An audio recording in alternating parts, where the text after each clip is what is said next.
Chers maîtres, chers collègues, permettez-moi de vous parler aujourd'hui d'un sujet d'actualité. On va parler de la COVID-19 et le diabète, le double risque. Il y a un effet réciproque du diabète et de la COVID-19 à cause de l'intervention de plusieurs facteurs, notamment des facteurs inflammatoires, l'hyperglycémie et le mauvais contrôle métabolique, l'obésité, l'hypercoagulabilité, l'hyperglycémie, l'âge élevé, l'hypertension et les facteurs de risque cardiovasculaire et la maladie rénale. Tout ça va nous donner un mauvais contrôle de la maladie. Donc, on va essayer aujourd'hui, à travers cette présentation, de répondre à 4 principales questions pour voir ce double risque et cet effet réciproque entre le diabète et la COVID-19. La première question, quelle est la prévalence de cette association diabète et COVID-19? Les études, les grandes méta-analyses et les études rétrospectives et prospectives ont montré une prévalence de diabète chez les patients COVID-19 qui est très variable, qui peut aller de 8 à 9% jusqu'à 44% dans certaines études. Est-ce qu'il y a une gravité de la COVID-19 dans le diabète? La réponse est oui, parce que les patients atteints de COVID-19, ils présentent plus de complications graves, plus d'admissions en unité de soins intensifs, avec des durées d'hospitalisation qui sont plus longues et plus de décès suite à la COVID-19. Par exemple, dans l'étude chinoise, on a retrouvé une mortalité chez les patients diabétiques qui était de 7,3%, comparativement à la mortalité globale qui n'était que de 2,3%. Et dans une étude aux États-Unis, une étude rétrospective, on a retrouvé une mortalité chez les patients diabétiques de 14,8% contre 6,2% chez les patients non diabétiques. Et cette mortalité, elle était encore plus importante lorsque les patients diabétiques n'étaient pas contrôlés. Pourquoi on a cette association et cette gravité qui est très importante? Cela est dû à plusieurs mécanismes physiopathologiques. Le virus SARS-CoV-2, il a une protéine S. Cette protéine, elle va se fixer au niveau du récepteur, la CE. La CE, c'est une métalloprotéase qui est impliquée dans le métabolisme de l'angiotensine 2. Donc, ce récepteur ACE, on a une surexpression chez les patients diabétiques. Donc, quand le virus va se fixer sur ce récepteur ACE, il va être internalisé dans la cellule hôte et il va agir. Donc, cette forte expression de l'ACE chez les patients diabétiques explique la susceptibilité accrue de l'infection et aussi la susceptibilité de faire des formes graves chez nos patients diabétiques. Ce récepteur aussi, ce récepteur ACE, c'est un important régulateur de la glycémie parce qu'il permet chez le patient diabétique d'améliorer la tolérance au glucose et favorise la sécrétion d'insuline. Donc, quand le virus va se fixer sur ce récepteur, on aura une diminution de l'expression de l'ACE et ainsi on peut avoir des dérégulations glycémiques. Ce récepteur de l'ACE, il est aussi exprimé au niveau de plusieurs organes, notamment l'intestin, le rein et le pancréas qui nous intéresse ici. Donc, quand le virus va se fixer sur l'ACE au niveau du pancréas, on aura une destruction cellulaire des îlots de Langerhans et ainsi une insulinopénie, ce qui explique l'incidence plus élevée de l'acidocétose chez les patients diabétiques avec ou sans diabète connu. Et on aura aussi, qui dit Covid, dit un stress pour le corps. Donc, on aura libération d'hormones de contre-régulation, notamment le glucagon, le cortisol, l'adrénaline, avec augmentation des cytokines et des facteurs pro-inflammatoires tels que l'interleukine 6 et le TNF-A, ce qu'on appelle la tempête cytokinique qui va donner un état d'insulinorésistance qui est déclenché par la COVID. Donc, l'association de l'insulinopénie et l'insulinorésistance, on aura une augmentation du risque de crise hyperglycémique chez les patients diabétiques, ce qui explique ce déséquilibre glycémique durant l'infection COVID. Les facteurs pronostiques qui influencent les patients diabétiques COVID-19 dans les grandes méta-analyses, je cite ici les méta-analyses qui ont inclus aussi bien des diabétiques de type 1 que des diabétiques de type 2, les principaux facteurs pronostiques sont l'âge élevé, la présence de complications micro- et macrovasculaires, le sexe masculin et aussi l'augmentation de l'index de masse corporelle. Donc, l'obésité, elle est vraiment très associée à la gravité de l'infection chez les patients diabétiques COVID-19, parce que qui dit obésité, retentissement pulmonaire, altération pulmonaire, le tissu adipeux, vraie glande endocrine avec sécrétion de facteurs inflammatoires et prothrombotiques. Obésité aussi, elle est associée à une diminution de la réponse immunitaire et on aura aussi un dérèglement au niveau de la microbiote intestinale.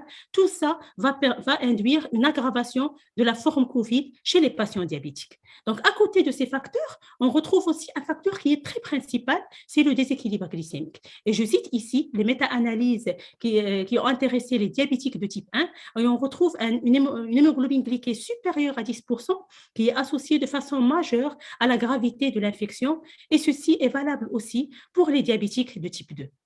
Donc, l'hyperglycémie d'apparition récente sans diabète et le diabète d'apparition récente dans la COVID-19, ils sont associés à des résultats plus médiocres par rapport aux personnes normoglycémiques et aussi par rapport aux personnes atteintes de diabète préexistant. Et toute hyperglycémie et déséquilibre glycémique, surtout lorsqu'on a une hémoglobine glyquée supérieure à 10%, il est associé à une majoration de la mortalité. L'impact des traitements antidiabétiques aussi sur la COVID-19, l'insuline reste le gold standard, surtout lorsqu'on est face à une forme sévère. On a beaucoup de bénéfices, surtout que ça va permettre le contrôle glycémique. Pour les antidiabétiques oraux, la majorité, ils sont arrêtés au niveau de la phase aiguë, surtout ils sont contre-indiqués lorsqu'on est face à une forme sévère. La metformine, quelques études, ils ont montré un bénéfice pour son activité anti-inflammatoire, mais attention à l'augmentation du risque de l'acidose lactique. Les inhibiteurs de SGLT2, vaut mieux les arrêter à la phase aiguë parce qu'il y a un risque de déshydratation et aussi une augmentation et majoration du risque de l'acidocétose. Pour les sulfamides, parmi les risques auxquels ils exposent, c'est essentiellement l'hypoglycémie. Les analogues de GLP-1, bien qu'ils ont montré un bénéfice sur leur action anti-inflammatoire, mais on a quand même un risque, une augmentation du risque de déshydratation. Et pour les inhibiteurs de DPP4, ils restent quand même bien tolérés et ils exposent à un risque moindre d'hypoglycémie. Les traitements de la COVID-19 aussi, ils vont nous donner un déséquilibre du diabète.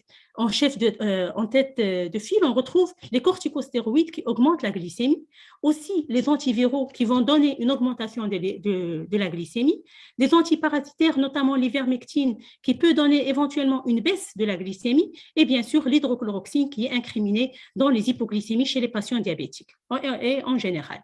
Je cite ici aussi une étude marocaine. C'est une étude qui a permis de comparer deux groupes, un groupe de patients diabétiques et un groupe de patients non diabétiques.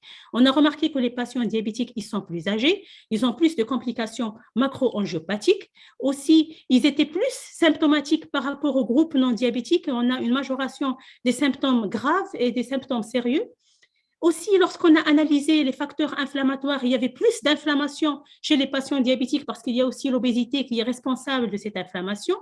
Et évidemment, c'est des patients qui ont été hospitalisés plus en réanimation avec nécessité d'intubation et l'utilisation de la corticothérapie. Et la dernière question, est-ce que la COVID peut être responsable du diabète? Oui, à cause de ce récepteur, l'ACE2, qui est présent aussi au niveau du pancréas. Donc, la fixation du virus peut donner une inflammation au niveau du pancréas. On peut avoir une insulite et un risque d'hyperglycémie et même d'un diabète fulminant avec une nécessité de doses élevées d'insuline. Donc, il y a une relation bidirectionnelle entre la COVID-19 et le diabète. Le diabète augmente le risque de COVID-19 sévère et la COVID-19, elle est responsable d'apparition récente de diabète, de complications métaboliques sévères du diabète préexistant, le diabète fulminant, qui va nécessiter des doses exceptionnellement élevées d'insuline pour pouvoir contrôler ce déséquilibre glycémique. Et ce risque ne s'arrête pas seulement à la phase aiguë du diabète.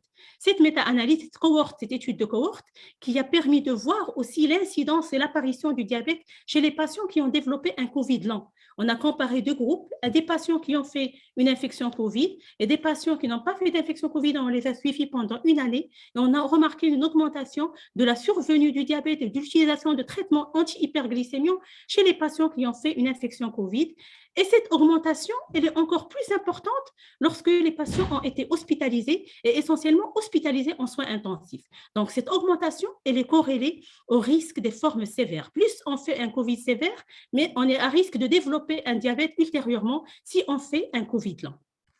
Et toujours dans ce cadre de cet effet réciproque et ce double risque, le diabète aussi, il expose nos patients diabétiques lorsqu'ils font un COVID à faire un COVID lent. Parce que qui dit diabète, on aura un mauvais contrôle glycémique, hospitalisation prolongée, intubation, ventilation, dénutrition, donc avec sarcopénie, désordre électrolytique, stress psychique, neuropathie autonome. Donc pour y remédier, on doit absolument contrôler nos patients diabétiques sur le plan glycémique, contrôler les chiffres tensionnels, réhabilitation nutritionnelle, soutien psychologique, réhabilitation physique après la sortie de la réanimation, traiter correctement l'infection et aussi arrêt des corticoïdes précocement.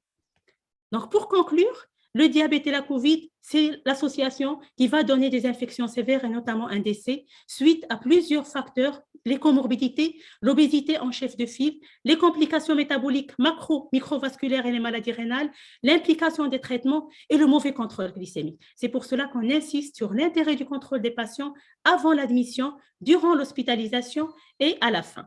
Et je vous remercie.